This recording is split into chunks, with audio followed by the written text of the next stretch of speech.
ഞങ്ങളുടെ എല്ലാ മാന്യ പ്രേക്ഷകർക്കും നമസ്കാരം. ഞാൻ നിങ്ങളോടൊപ്പം സുജ. സരികയുടെ വിചിത്രം ഭയാനകം എന്ന കഥയിലേക്ക് ഏവർക്കും സ്വാഗതം. മാന്യ പ്രേക്ഷകർക്ക് എൻ്റെ വിനീതമായ നമസ്കാരം. ഞാൻ നിങ്ങളോടൊപ്പം ഇരമത്തൂർ സുരേഷ് സരിക. വിചിത്രം ഭയാനകം എന്ന ഈ പ്രോഗ്രാമിലേക്ക് നിങ്ങളെ ഏവരെയും ഒരിക്കൽ കൂടി ഞാൻ ആർദ്രവുമായി സ്വാഗതം ചെയ്യുന്നു. ഞാൻ ഇങ്ങനൊരു കഥ പറയുവാനായിട്ട് എൻ്റെ മനസ്സിൽ തോന്നിയൊരു വികാരമെന്ന് പറയുന്നത്,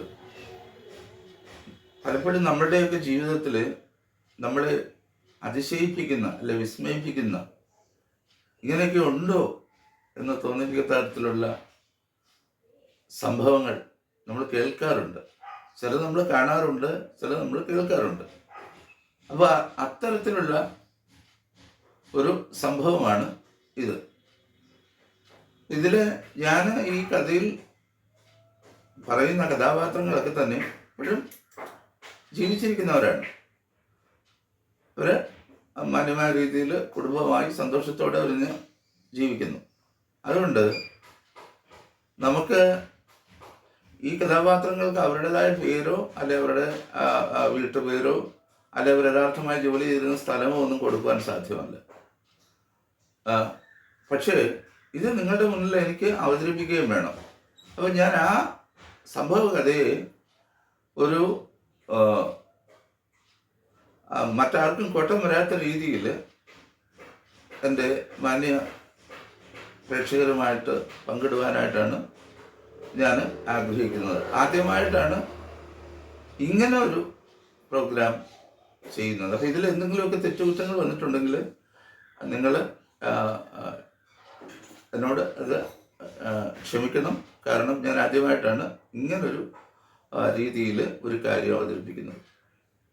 ഒരു കാര്യം കൂടെ എനിക്ക് എടുത്തു പറയാനുള്ളത്, ഞാൻ ഈ പറയുന്ന കാര്യങ്ങൾ ഈ പേര് മാറ്റിക്കൊടുത്തു അല്ലെ ജോലി ചെയ്ത സ്ഥലം മാറ്റിക്കൊടുത്തു എന്നതൊക്കെ ഒഴിച്ചാൽ 100% സത്യസന്ധമായ കാര്യങ്ങളാണ് ഞാൻ പറയുന്നത്. അതുകൊണ്ട് ഞാനിതൊരു ചമച്ച കഥയാണെന്ന് ദയവായിട്ട് നിങ്ങളാരും ചിന്തിക്കരുത് എന്നൊരു അപേക്ഷ എനിക്ക് നിങ്ങളോടുണ്ട്.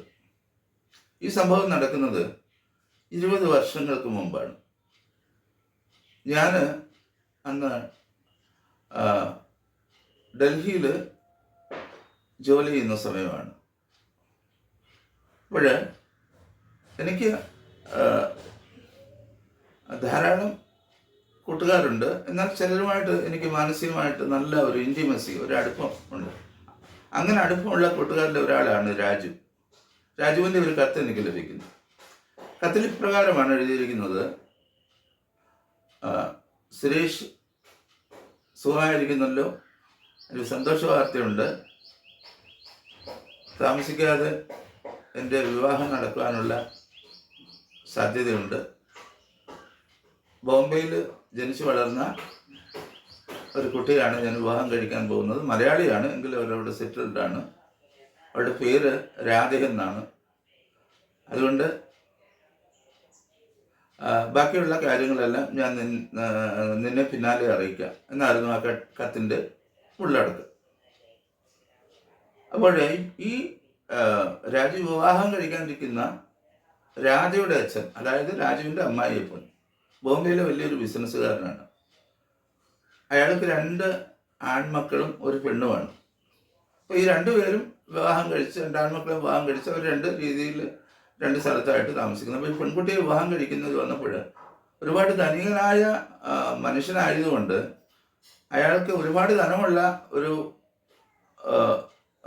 മരുമകനെ വേണ്ട, മറിച്ച് സൽസ്വഭാവിയായ ഒരു മരുമകനെ വേണം. ഇതാണ് അയാളുടെ ഡിമാൻഡ്.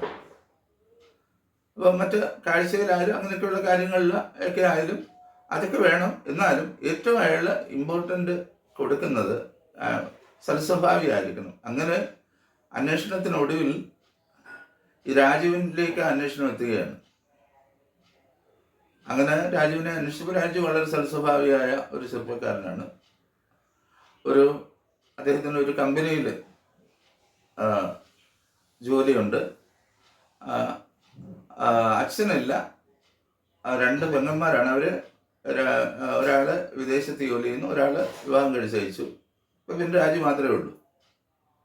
എന്തുകൊണ്ട് കുഴപ്പമില്ല എന്ന് ഈ ധനികനായ മനുഷ്യന് തോന്നി. ഇയാൾക്ക് രാജുവിന് തൻ്റെ മകളായ രാധയെ വിവാഹം കഴിച്ച് കൊടുക്കുന്നതിൽ പിന്നെ കുഴപ്പമില്ല, അവിടെ സുരക്ഷിതയാണ്. ഇവിടെ സാമ്പത്തികമായൊരു പ്രശ്നത്തിൻ്റെ അപാകത മാത്രമേ ഉള്ളൂ, ബാക്കി എല്ലാ കാര്യങ്ങൾക്കും അതിൽ അയാൾ സംതൃപ്തനാണ്. അങ്ങനെ അവരുടെ വിവാഹം നടന്നു.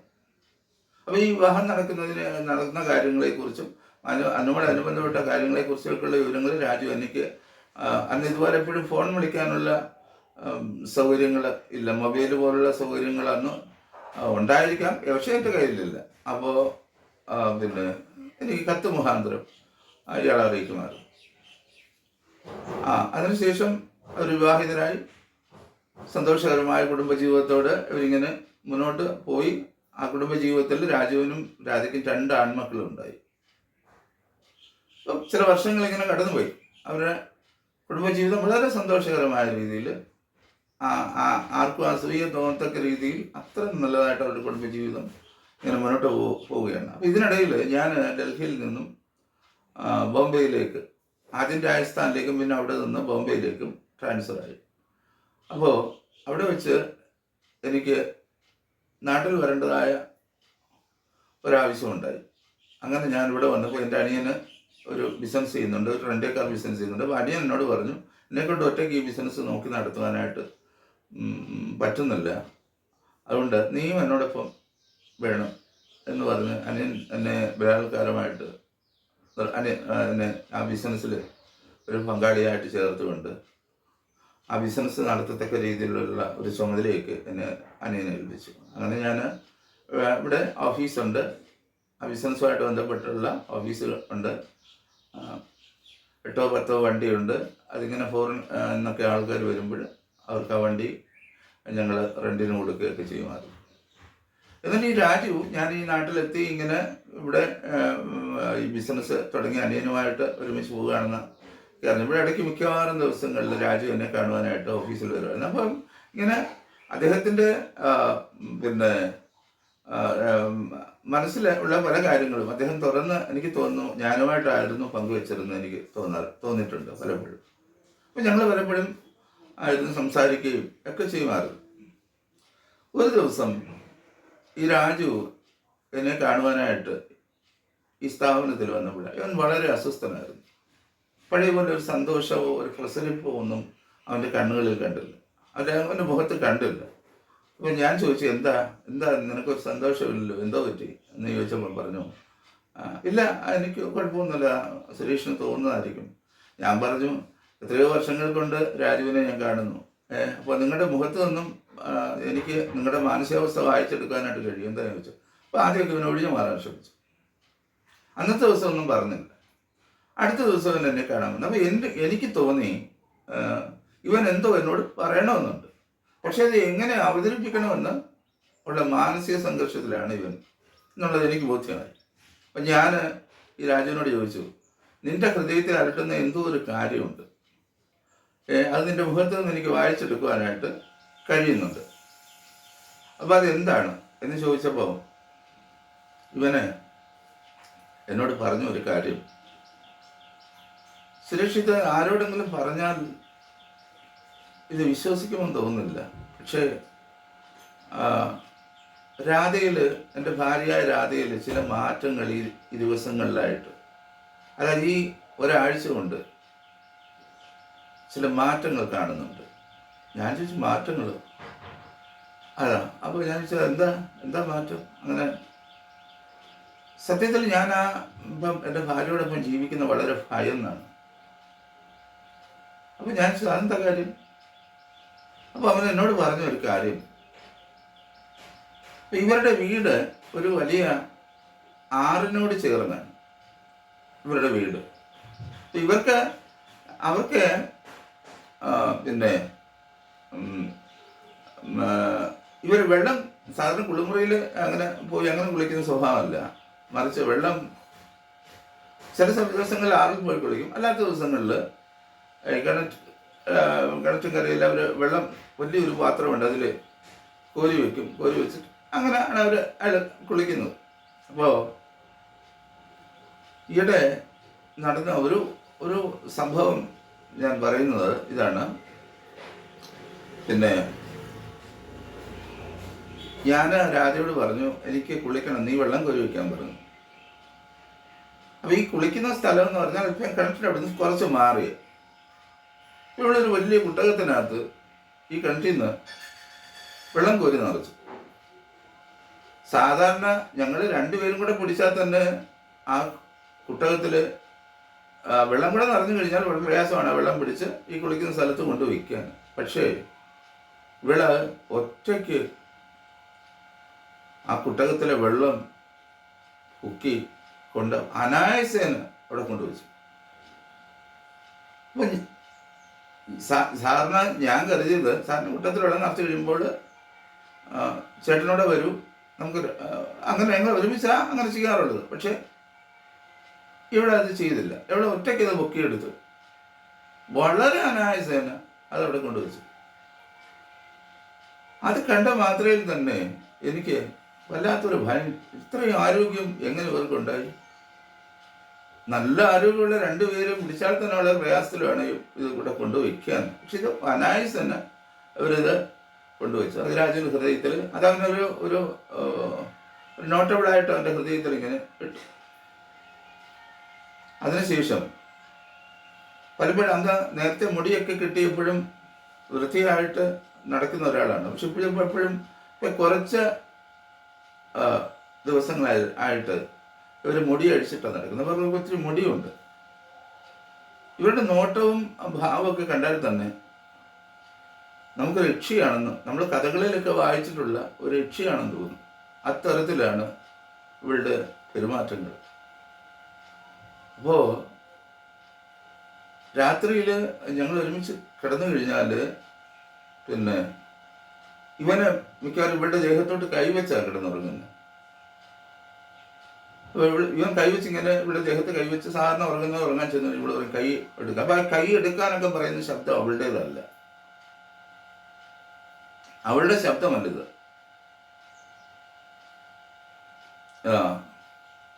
അപ്പോൾ ഇങ്ങനെയുള്ള ചില ഭാവമാറ്റങ്ങളും പെരുമാറ്റത്തിലുള്ള ചില വശപ്പിശകുകളും ഒക്കെ ഈ രാജുവിനെ നിരന്തരമായിട്ട് അലട്ടിക്കൊണ്ടിരുന്നു. അപ്പോൾ ഇതിനിടയിൽ ഒരു കാര്യം പറയട്ടെ. ഇതിനിടയിൽ ഇവരുടെ ഈ വിവാഹം കഴിഞ്ഞ് കുറച്ച് ചില വർഷങ്ങൾ മുന്നോട്ട് പോയി കഴിഞ്ഞ് രാജുവിനുണ്ടായിരുന്നു, ഞാൻ പറഞ്ഞൊരു അമ്മയുണ്ടായിരുന്നു. അത് അമ്മ അങ്ങ് മരിച്ചുപോയി. പിന്നെ രാജു ഭാര്യയും ഈ കുഞ്ഞുങ്ങളെ ഉള്ളു വീട്ടിൽ. അപ്പം വലിയ അഭിമാനിയായ ഒരു മനുഷ്യനാണ്. അപ്പം എന്തെങ്കിലും ഒരു കാര്യം ഉണ്ടെങ്കിൽ അത്രമാത്രം മാനസിക അടുപ്പമുള്ളവരോട് മാത്രമേ ഇവന് ഇതൊക്കെ പങ്കുവയ്ക്കത്തുള്ളൂ. അവനെ മനസ്സിലാക്കിയെടുത്തോളൂ. എനിക്ക് അങ്ങനെ തോന്നുന്നത്. അപ്പം ഞാനും എന്നോട് പറഞ്ഞു, ഇതൊക്കെ നിന്റെ തോന്നലാണോ എന്ന് ചോദിച്ചപ്പോൾ എന്നോട് പറഞ്ഞു, ഒരു കുട്ടകത്തിനകത്ത് വെള്ളം നിറച്ച് വെച്ച് രണ്ടുപേരും പിടിച്ചാൽ പൊങ്ങാത്ത ഒരു കുട്ടകത്തിൽ ഒറ്റയ്ക്ക് എടുത്തോണ്ട് അത് തോന്നലാണ്. അത് കണ്ണിന് കണ്ട കാര്യമല്ലേ, അതെങ്ങനെ തോന്നലാവും? അപ്പോൾ അവൻ പറയുന്ന പല കാര്യങ്ങളും സത്യം തന്നെയാണ്. പക്ഷെ നമുക്കതിന് എന്ത് എക്സ്പ്ലനേഷനാണ് കൊടുക്കാൻ പറ്റുന്നത്? എന്ത് നമുക്ക് ഒരു വിശദീകരണം, നമുക്കൊരു എക്സാക്റ്റ് ആയിട്ടുള്ളൊരു വിശദീകരണം നമുക്ക് കൊടുക്കാനായിട്ട് ഞാൻ എൻ്റെ ഹൃദയത്തിൽ വെച്ച് ഇവനെ എന്ത് പറഞ്ഞ് നമ്മളൊന്ന് സമാധാനിപ്പിക്കുക, ഒന്ന് ആശ്വസിപ്പിക്കുക, എന്ത് പറഞ്ഞാണ്? ഞാൻ പറഞ്ഞു, നീ എന്തായാലും മനസ്സ് നിന്റെ വിഷമിക്കാതിരിക്കും. നമുക്ക് എല്ലാത്തിനും നീ ഒരു കാര്യം ചെയ്യും. ഈ രാധയും കുട്ടി ആലപ്പുഴ മെഡിക്കൽ കോളേജിലൊന്ന് പോകും. അവിടെ പോയി ഒരു സൈക്കാട്രിസ്റ്റിനെ ഒന്ന് കാണും. നിനക്ക് ബുദ്ധിമുട്ടില്ലെങ്കിൽ ഒരു സൈക്കാട്രിസ്റ്റിനെ കാണുന്നത് നല്ലതായിരിക്കും എന്ന് ഞാൻ പറഞ്ഞു. അപ്പോൾ പറഞ്ഞു, സുരേഷേ അത് അങ്ങനെ ഞാൻ അവളെ കൊണ്ടുപോകാൻ വിളിച്ച അവൾ വരും. ഞാൻ പറയാൻ സാരമില്ല, അവൾ നല്ല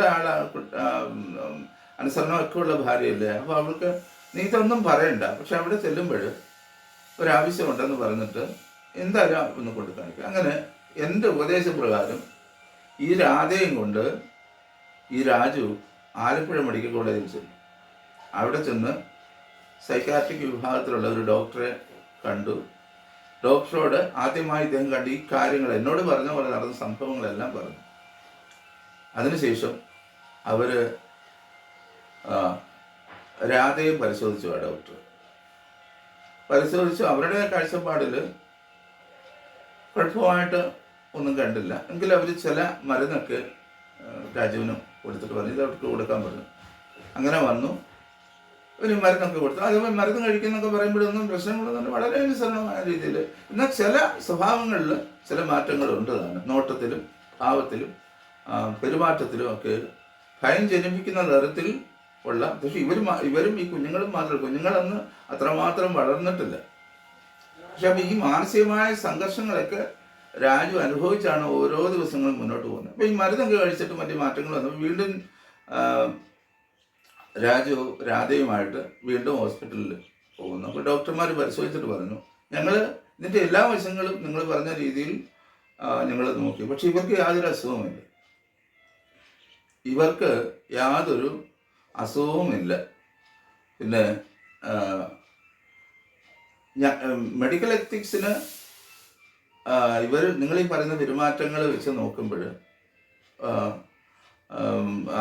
അതുമായിട്ട് യോജിച്ച് പോകുന്നില്ല നിങ്ങൾ പറയുന്ന കാര്യങ്ങൾ. കാരണം ഞങ്ങൾ പരിശോധിക്കുമ്പോൾ ഇവർക്ക് എല്ലാ തരത്തിലുള്ള ടെസ്റ്റുകളും നടത്തി, പക്ഷെ ഇവർക്ക് യാതൊരു അസുഖവും അതിനകത്ത് ഞങ്ങൾ കാണുന്നില്ല എന്ന് പറഞ്ഞു. അവസാനം ഇതിലൊരു ഡോക്ടർ ഈ രാജുവിനെ വിളിച്ചിട്ട് പറഞ്ഞു, ഞാൻ നിങ്ങളോട് ഒരു കാര്യം പറയാം, പക്ഷെ മെഡിക്കൽ എത്തിക്സ് അനുസരിച്ച് അത് തെറ്റാണ് ഞാൻ ഈ പറയുന്ന കാര്യം. പക്ഷെ എങ്കിലും എൻ്റെ അനുഭവത്തിൽ, എൻ്റെ ഇത്രയും കാലത്തെ എക്സ്പീരിയൻസിനുള്ളിൽ ഞാനിതുപോലെ പല സംഭവങ്ങൾ ഇങ്ങനെ ഉണ്ടായിട്ടുണ്ട്. അപ്പോൾ നിങ്ങൾ ഏതെങ്കിലും ഒരു മാന്ത്രികനെ ഒന്ന് കണ്ടു നോക്കൂ. ഈ ഡോക്ടർ പറയുകയാണ് രാജുവിനോട്. അന്നേരം ചോദിച്ചു, അതെന്തിനാ? കണ്ടു നോക്കൂ. നമ്മൾ കാണാത്ത അല്ലെങ്കിൽ നമ്മൾ മനസ്സിലാക്കാത്ത പല വിചിത്രമായ സംഭവങ്ങൾ ഈ പ്രപഞ്ചത്തിലുണ്ട്. ഒരുപക്ഷെ നമ്മൾ ഒരുപാട് പഠിച്ചു കഴിയുമ്പോൾ നമുക്ക് ആ ലഭിക്കുന്ന അറിവ് കൊണ്ട് നമ്മൾ ഇതിനെ ഒന്ന് അംഗീകരിക്കുവാൻ നമ്മുടെ മനസ്സ് തയ്യാറാകില്ല. പക്ഷെ എൻ്റെ അനുഭവം വെച്ച് നോക്കുമ്പോൾ പല കാര്യങ്ങളും ഇങ്ങനെയുള്ള സംഭവങ്ങൾ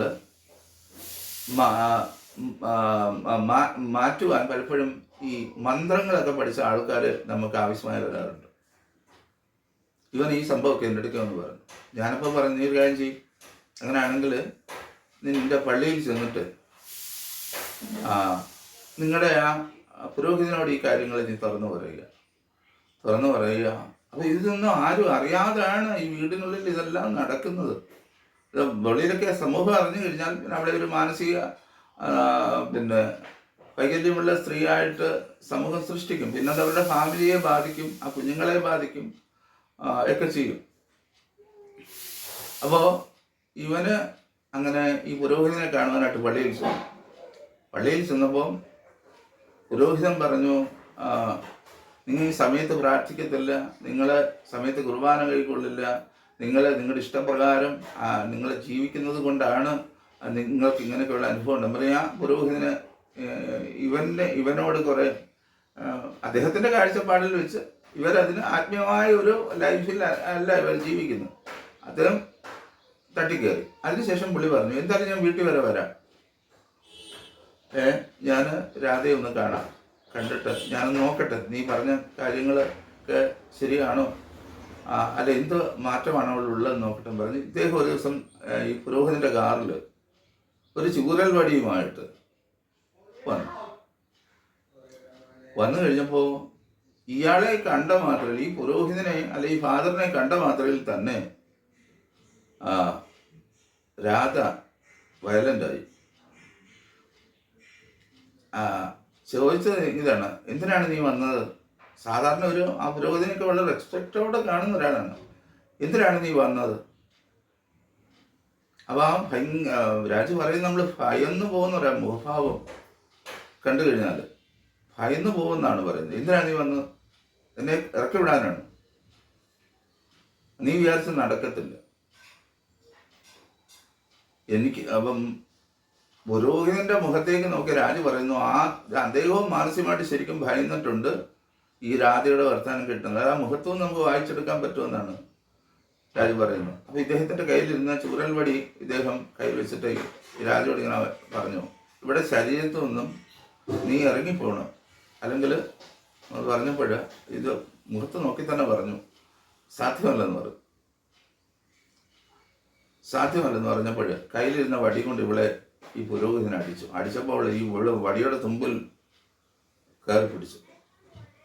വടിയുടെ തുമ്പിൽ പിടിച്ചിട്ട് രാജു എന്നോട് പറഞ്ഞത് ഒരറ്റത്ത് പുരോഹിതനും ഒരറ്റത്ത് രാധയും കൂടെ ഇങ്ങനെ മുറ്റത്ത് കിടന്ന് ഇങ്ങനെ വട്ടം വരച്ച ആ രീതിയിൽ കറങ്ങി വായുവിൽ ഇവരിങ്ങനെ കടന്നു. ഇവിടെ അനാവശ്യമാണ് ചെയ്യുന്നത്, ഇവിടെ അനാവശ്യമാണ് ചെയ്യുന്നത്. ഈ പുരോഹിതൻ ഇങ്ങനെ കറങ്ങുകയാണ്. ഇവിടെ വടി കറക്കുന്ന ആ വടി അനാവശ്യമാണ് വടി തിരിക്കുന്നത്. ഈ പുരോഹിതൻ്റെ അദ്ദേഹം ഇങ്ങനെ കറങ്ങുക.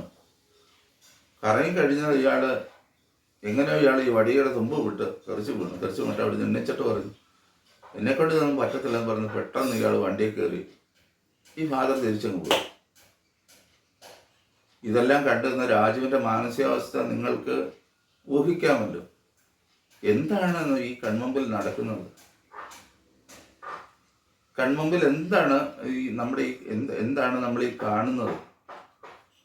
അങ്ങനെ രാജു ഈ സംഭവങ്ങളൊക്കെ എൻ്റെ അടുക്കൽ എല്ലാ ദിവസവും മിക്ക ദിവസവും ഞങ്ങൾ കാണുമ്പോൾ ഇതെല്ലാം പറയും. ഞാൻ പറയും, നീ വിഷമിക്കാതിരിക്കും, നമുക്ക് നീ വേറെ ഏതെങ്കിലും രഹസ്യത്തിൽ വേറൊരു മാന്ത്രികനെ കാണും, കാര്യങ്ങൾ അറിയാവുന്ന ഒരു മാന്ത്രികനെ കാണും. അപ്പോൾ ഇവൻ എന്നോട് ഒരു ദിവസം ചോദിച്ചു, സുരേഷ്, ഈ ആത്മാക്കളുണ്ടോ? ഞാൻ പറഞ്ഞ ഉണ്ടോയെന്ന് ചോദിച്ചാൽ ഞാൻ കണ്ടിട്ടില്ല. അത് ഇങ്ങനെ മനുഷ്യൻ്റെ ശരീരത്തിൽ പ്രവേശിക്കുമോ? ഞാൻ പറഞ്ഞടാ, ഇതൊക്കെ നമ്മളുടെ ഇങ്ങനെ കഥകളിലും സിനിമകളിലും ഒക്കെ ഇങ്ങനെ കണ്ടിട്ടുണ്ടെന്നല്ലാതെ ഇതൊക്കെ യാഥാർത്ഥ്യമാണോ എന്ന് നീ എന്നോട് ചോദിച്ചാൽ, എൻ്റെ ജീവിതത്തിലും നിൻ്റെ ജീവിതത്തിൽ സംഭവിച്ച ഈ അനുഭവം കണ്ടിട്ടുള്ള കുറേ കാര്യങ്ങളല്ലാതെ എനിക്കിതിനെക്കുറിച്ച് അറിയില്ല. ഞാൻ ഇങ്ങനെ പല കാര്യങ്ങളും ഇങ്ങനെ വായിച്ച് കേട്ടിട്ടുണ്ട്, വായിച്ച് മനസ്സിലാക്കിയിട്ടുണ്ടെന്നുള്ളതല്ല. ഇതൊക്കെ സത്യമാണോ, ഇതൊക്കെ ചുമ്മാ മനുഷ്യനെ തട്ടിക്കാൻ ഉള്ള ഓരോ സംഭവങ്ങളാണ് എന്നൊക്കെ നമ്മുടെ ആ ഒരു എന്താ പറയുക, നമ്മുടെ ആ ഒരു പ്രായം, അത് പിന്നെ നമുക്ക് വിദ്യാഭ്യാസത്തിൽ നിന്ന് ലഭിച്ച അറിവൊക്കെ വെച്ച് നോക്കുമ്പോൾ ഒരിക്കലും ഇങ്ങനെയുള്ള ഒരു കാര്യത്തോട് നമുക്ക് യോജിക്കാൻ കഴിയില്ല. അപ്പോൾ ഞാൻ പറഞ്ഞു, നീ എന്തായാലും രഹസ്യത്തിൽ ഒരു മാന്ത്രികനെ പോയി കാണും, കാര്യങ്ങൾ അറിയാവുന്ന ഒരാളായിരിക്കണം, അങ്ങനെയുള്ള ആളെ വേണം നീ പോയി കാണേണ്ടത്. അങ്ങനെ രഹസ്യമായിട്ട് അതൊരു അച്ഛൻ തന്നെയാണ്, പക്ഷെ അദ്ദേഹത്തിന് എന്തോ ഒരു അദ്ദേഹത്തിന് എന്തോ ഒരു സേവയോ കാര്യമോ ഒക്കെയുള്ള ഒരു ആളാണ്. ഇവന് അദ്ദേഹത്തെ പോയി കണ്ടു ഇവനോട് പറഞ്ഞു, വിഷമിക്കരുത്, ഇത് സംഭവം എനിക്ക് മനസ്സിലായി ഇതെന്താണെന്ന്. ഇവൾക്ക് മാനസിക രോഗമോ മറ്റു കാര്യങ്ങളോ ഒന്നും അല്ല. ഇവളിൽ ഒരു ദുരാത്മാവ് പ്രവേശിച്ചിട്ടുണ്ട്. ആ ദുരാത്മാവിനാണ് ഇവളെ കൊണ്ട് ഇതെല്ലാം ചെയ്യിക്കുന്നത്. അത് മാത്രമല്ല, രാജു കുഞ്ഞുങ്ങൾ ഇവളോടൊപ്പം ജീവിക്കുന്നത് വളരെ അപകടകരമാണ്. കാരണം എപ്പോഴും ഇത് ഈ സ്വഭാവത്തിൽ തന്നെ കാണണമെന്നില്ല. ഈ സ്വഭാവത്തിന് വ്യത്യാസം വരും. ഒരുപക്ഷെ നിങ്ങളെ തന്നെ അപായപ്പെടുത്തി കളയുവാൻ സാധ്യതയുണ്ട്. അതുകൊണ്ട് എത്രയും പെട്ടെന്ന് അടിയന്തരമായിട്ടുള്ള കാര്യങ്ങൾ നമുക്ക് ആരംഭിക്കണം. ഇവൻ പറഞ്ഞു, എന്തു വേണേലും ചെയ്യാൻ, എനിക്ക് എൻ്റെ ഭാര്യയെ തിരിച്ചു കിട്ടിയാൽ മതി, അവളില്ല എനിക്ക് ജീവിക്കാൻ കഴിയത്തില്ല, അവളെ എനിക്ക് തിരിച്ചു കിട്ടണം എന്ന് പറഞ്ഞു. ഇവൻ ഒരുപാട് ഈ കത്തനാറുടെ മുമ്പിൽ ഇരുന്ന് ഇവന് കരഞ്ഞപ്പോൾ അദ്ദേഹം പറഞ്ഞു, കുഞ്ഞെ വിഷമിക്കണ്ട, നമുക്കതിന് പരിഹാരം കാണാം എന്ന് പറഞ്ഞിട്ട് ഈ കത്തനാര് ഇവൻ്റെ വീട്ടിൽ വന്നു. ഈ കത്തനാര് കണ്ട മാത്രയിൽ തന്നെ അന്ന് ആദ്യം വന്ന ആ പള്ളിയിൽ അച്ഛനെ കണ്ട പോലെ തന്നെ ഇതിനേക്കാളും ശക്തമായ രീതിയിൽ ഇവൾക്ക് എന്തെങ്കിലും മനസ്സിലായതുപോലെ ഇവള് ഓരോ റിയാക്ഷനുകൾ ഉണ്ടാക്കാൻ തുടങ്ങി. അപ്പോൾ ഈ അദ്ദേഹം പറഞ്ഞു, എന്തിനാ നീ ഇവിടെ ശരീരത്തിൽ പ്രവേശിച്ചത് എന്ന് ചോദിച്ചപ്പം അത് പറഞ്ഞത്, ഞാൻ സ്വസ്ഥമായിട്ട് ഒരിടത്തിരിക്കുകയായിരുന്നു, എനിക്ക് പൂജയും മറ്റുള്ള കാര്യങ്ങളും എല്ലാം തന്ന ആ വീട്ടുകാരനെ മാനിച്ചുകൊണ്ടിരുന്നതാണ്. ഇവള് ഒരു ദിവസം ഞാനിരിക്കുന്ന സ്ഥലത്ത് വന്നു. അപ്പം ഇതെല്ലാം ഒരു കഴിഞ്ഞ സമയത്ത് നടന്ന സംഭവങ്ങൾ, അതൊന്നും നമുക്കറിയില്ല. ഇവള് പറയുകയാണ്, എന്നിട്ട് ഞാനിരിക്കുന്ന സ്ഥലത്ത് വന്നിട്ട് യാതൊരു ഭയഭക്തി ബഹുമാനവും ഇല്ലാതെ ഇവൾ അവിടെ വന്നിട്ട് എന്നെ ആ വീട്ടുകാർ ആരാധിച്ചുകൊണ്ടിരുന്ന, അല്ലെങ്കിൽ എനിക്ക് പൂജ ചെയ്തുകൊണ്ടിരുന്ന വീട്ടുകാർ ആ ആ ആ ഒരു റെസ്പെക്റ്റ്, ഒരു ബഹുമാനം പോലും എനിക്ക് തരാതെ, അല്ലെ അത് കുരിയാലയാണ് എന്നൊരു ബഹുമാനം പോലും തരാതെ, ഇവിടെ കാലിൽ കിടന്ന ചെരുപ്പ് കാലുകൊണ്ട് എൻ്റെ മുന്നിൽ വെച്ചിരുന്ന എന്തോ സാമ്പ്രാണിത്തിരി കത്തിക്കുന്നത് കാലുകൊണ്ട് ഇവിടെ തട്ടി കയറി. ഇനി ഇവിടെയും കൊണ്ട് മാത്രമേ ഞാൻ പോവുള്ളൂ. അന്നേരം ഈ കത്തനാഥ് പറഞ്ഞു, അത് അവൾ അറിവില്ലാതെ ചെയ്തതല്ലേ, അവളെ അറിഞ്ഞുകൊണ്ടല്ലോ ചെയ്തത്, അവളെ അറിവില്ലാതെ ചെയ്തതല്ലേ. അതിന് നീ നിങ്ങൾ അവളെ ഇങ്ങനെ പീഡിപ്പിച്ച്, അല്ലെ ഒരു കുടുംബത്തെ തകർത്ത് അവളെ കൊണ്ടുപോയി, അതിന് പ്രത്യേകിച്ച് പ്രായശ്ചിത്തമായിട്ടൊന്നുമില്ല, ഇവിളെയും കൊണ്ട് പോവുക, അവരുടെ കുടുംബത്തെ നശിപ്പിക്കാമെന്ന് മാത്രമേ ഇവിടെ നിന്ന് പറഞ്ഞപ്പോൾ. കത്തനാരുടെ മയപ്പെടുന്ന വാക്കുകളൊന്നും അവിടെ യേശുന്നില്ല. അങ്ങനെ വരുമ്പോൾ അദ്ദേഹം ചില മന്ത്രങ്ങൾ ഉരുവിട്ടു, കണ്ണടച്ചിരുന്ന മന്ത്രങ്ങൾ ഉരുവിടുന്നതനുസരിച്ച് ഇവിടെ പോയി അങ്ങ് ചമ്രം പടിഞ്ഞിരുന്നു. രാജു പറഞ്ഞതാണ് ഈ സംഭവങ്ങളൊക്കെ. നമ്മൾ ഭയന്ന് പോവും, ആ ഒരു മുഖഭാവം കണ്ടാൽ ചമ്രം പടിഞ്ഞിരുന്നു. ചമ്രം പടിഞ്ഞിരുന്നിട്ട് ഇദ്ദേഹത്തിൻ്റെ കയ്യിൽ ഒരു ചൂരൽവടിയുണ്ട്. അപ്പോൾ ആ ചൂരൽവടി അവിടെ ഒരു സ്ഥലത്തിരുന്നപ്പോൾ അദ്ദേഹം ആ ചൂരൽവടി നിന്നിട്ട് പറഞ്ഞു അവിടെ ഇരിക്കാൻ പറഞ്ഞു. അപ്പോൾ ഒരു അനുസരണ ഉള്ളവളെ പോലെ അവിടെ വന്നിരുന്നു. ഇതെല്ലാം ഇദ്ദേഹം എന്തോ മന്ത്രോച്ചാരണങ്ങൾ ചെയ്തതിന് ശേഷമാണ് ഇതെല്ലാം സംഭവിക്കുന്നത്. അവസാനം പറഞ്ഞു, ഇതിന് പ്രായശ്ചിത്തമായിട്ട് ഇന്ന സ്ഥലങ്ങളിൽ ഇന്ന കാര്യങ്ങൾ ഞാൻ ഇവരെ കൊണ്ട് ചെയ്യിക്കാം, നീ ഇവിടെ ശരീരം വിട്ടു പോകണം എന്ന് പറഞ്ഞു.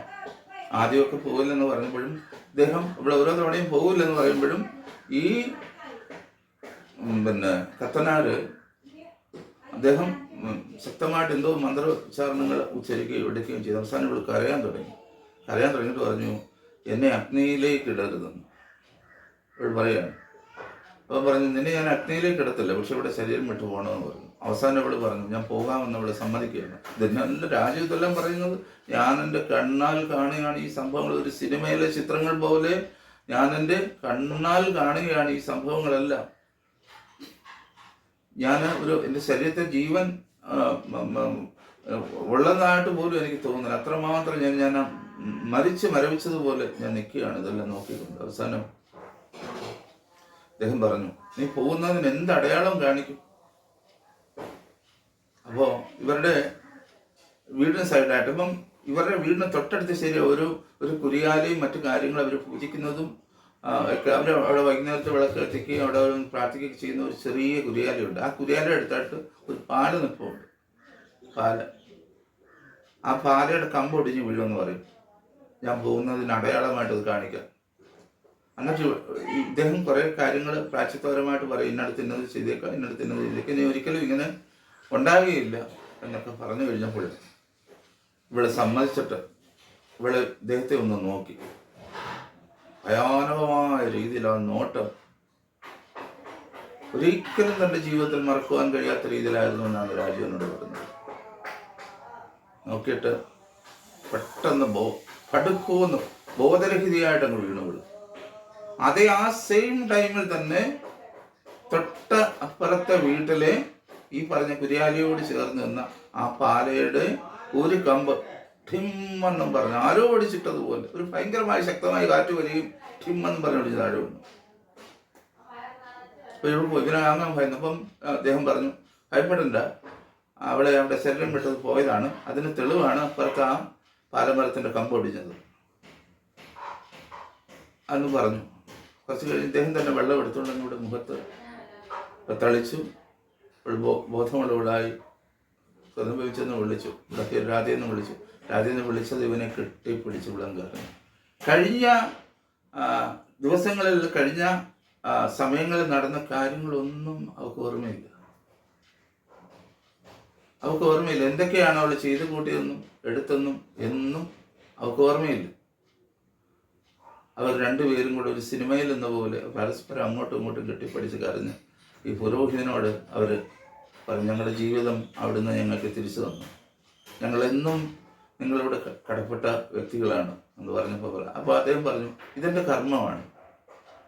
നിനക്കിങ്ങനെ ഒരവസ്ഥ ജീവിതത്തിൽ വരികയും നീ അതിൽ നിന്ന് കരകയറാതെ മുന്നോട്ട് പോയി നീ ഇന്നാൾ കഴിയുന്ന രീതിയിൽ പല കാര്യങ്ങളിൽ നോക്കി അതിൽ നിന്ന് മോചിതനായി വന്നപ്പോൾ, മോചിതനാകാതെ വന്നപ്പോൾ നീ എന്നെ അന്വേഷിച്ച് വരികയും ഞാനതിന് പരിഹാരം ചെയ്തു എന്നും മാത്രമേ ഉള്ളൂ.